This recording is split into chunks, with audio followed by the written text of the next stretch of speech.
Ohara Davies versus Jack Catterall is topping the bill tomorrow night on this Frank Warren show. As I've said previously, one of the few small shows that Frank Warren puts on, which I'm actually interested in watching, and mainly because of this fight, Davies versus Catterall. Now, I've seen Catterall fight a few times. He's a southpaw, decent boxer, maybe slightly underrated in the power department. He believes he has a similar enough style to Josh Taylor to do a similar kind of job on Ohara Davies to what Josh Taylor did. And I believe Jack Catterall is actually a marginal betting favorite in this fight. It's close, but he's a marginal favorite. So Ohara is the underdog. It's a competitive fight. It's a 50-50 as far as I'm concerned. But I am leaning towards Ohara Davies in the fight. I don't think Jack Catterall is as good as Josh Taylor. He's certainly not as big. Josh Taylor is like 5'10". He was much taller than Ohara Davies. I think Josh Taylor will probably be physically stronger than a guy like Catterall. And I think he's just meaner in there. Not like Catterall's not mean, but Josh Taylor, I think, is a meaner guy. And Catterall's not going to have a home advantage here. The fight's in the Midlands in Leicester. Jack Catterall is from Chorley in Lancashire. So they're meeting kind of halfway. Ohara Davies from London. He'll have his fans up there. Jack Catterall, I'm sure he'll have his fans too. So it won't be the kind of hostile atmosphere for Ohara Davies. And I think Ohara Davies has improved and he's matured mentally going into the Catterall fight. I think this is a different Ohara than the one who went into the Josh Taylor fight. I think he's a lot more calm and relaxed, more confident.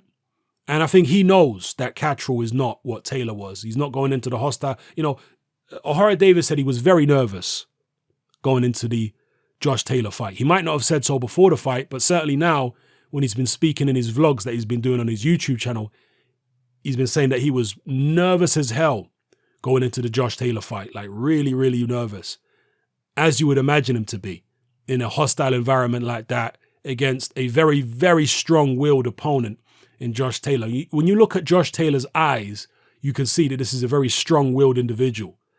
In fact, you can see that he's a,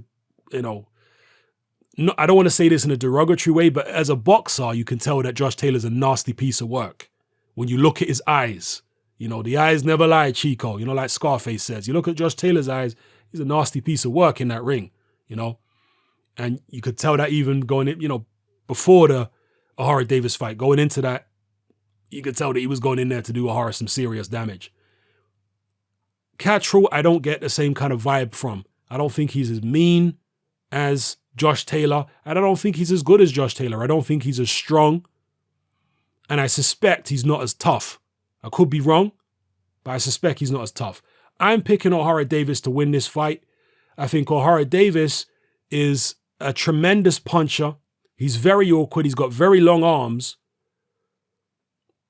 And I think he has underrated boxing skills. He can look a little ungainly sometimes because he is so long in the arms. But I think there's a skill, an underrated skill there.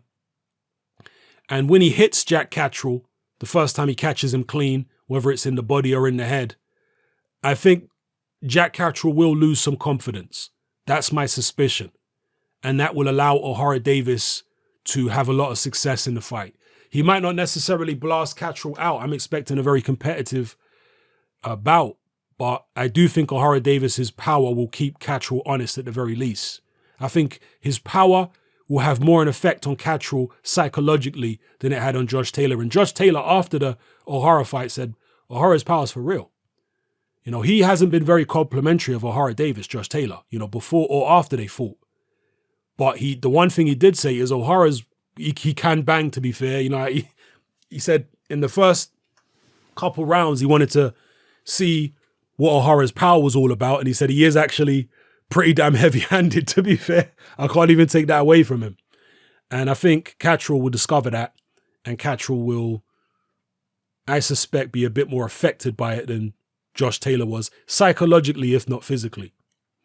So, yeah, again, I wouldn't be surprised if Catterall won. I see it as a 50-50, but I am leaning towards Ohara Davies winning this fight. But I think it's going to be a good one. Fingers crossed it will be. And drop your comments in the comment section below. Let me know how you guys feel this fight will go.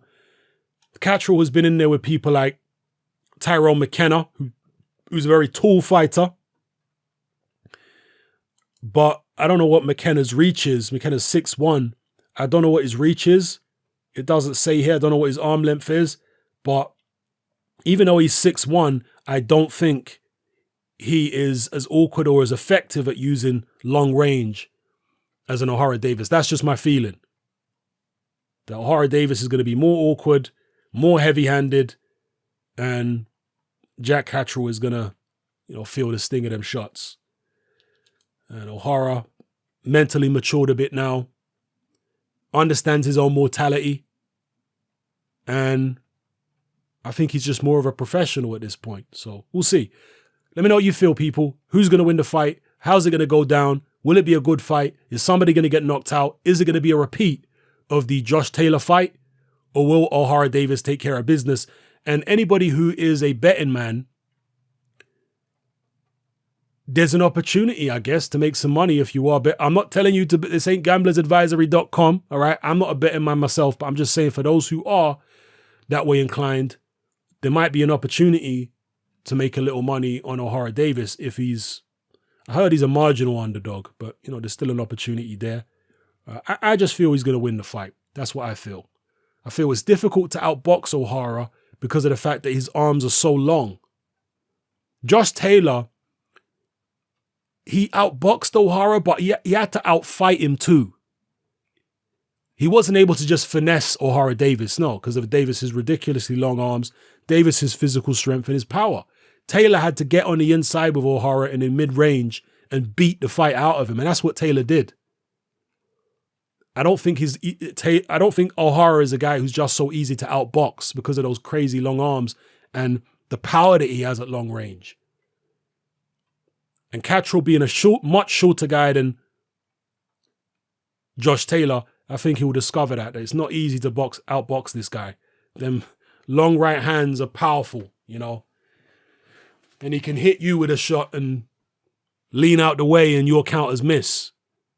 At some point, you're going to have to get on the inside and mix it up with him to beat the fight out of him. And I'm just not sure Catterall will be able to do that as effectively as Josh Taylor. Anyway, let me stop waffling about this fight here, people. Drop your comments below. It's happening. I'm out. Join me on Patreon.